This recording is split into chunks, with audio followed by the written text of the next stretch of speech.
Up next this week is The Lovely Bones, directed by Peter Jackson and co-written by him and Fran Walsh, Philippa Boyens. That's pretty much the same team behind The Lord of the Rings.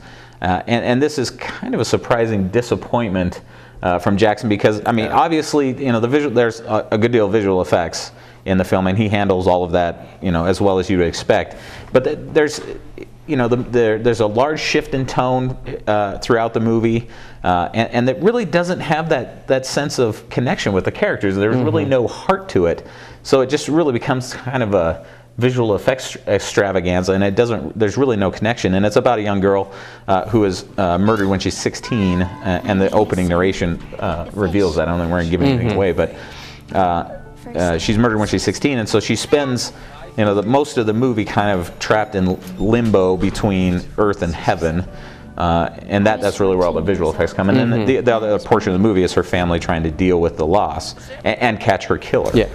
And you know, it's one of the things, like I think the movie was toned down from the book that it's based on to keep a PG-13 movie, and it's not dark enough. It really is. I mean, we're dealing with the rape and murder of a 16-year-old. You don't even see the murder. No.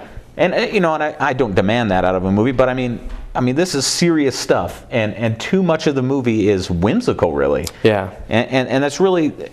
You know, it's just. I think it's just the wrong tone for this subject matter. Well, and you know, it's the wrong tone as far as, because there's really, you know, two different stories being told within this film. The story of Susie Salmon, the girl who was murdered in, you know, this limbo area that's, you know, kind of her own perfect world that she dreams up, and the actual world and her family grieving and trying to catch the killer. And the story in reality was a much more effective story. I enjoyed that a lot better than I did in Limbo, because, you know, other than being you know, pretty to look at, there wasn't much that developed through that. Yeah, and I don't blame the young actress. I think she's fairly talented. I mean, the whole cast, except Marky Mark, but I mean, you know, all he can do is like half whisper his dialogue.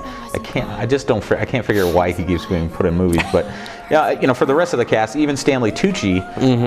But again, I mean, his characters, the motivation really isn't revealed, and you know, obviously that he's the killer is sort of a not really the central focus of the movie. The central focus is on Susie, but I mean, he should be a more fleshed out character than he is, and I suspect in the book he is. But it's just there really is just too much missing out of the story, and the wild shifts in tone. I mean, there's a scene where Grandma comes over, Susan Sarandon. Yeah, comes over, and you know, she's having like a. You know, she sweeps the floor and puts it under the rug, and then overloads the washing machine, and there's soap suds everywhere. And I mean, where does this fit into the story? I mean, it's slapsticky, and it just doesn't belong. And it really, I never felt connected to the story because of it, because it kept changing so much. So, you know, as much as I am surprised to say it, I say skip this. I would agree. Right. We'll be right back.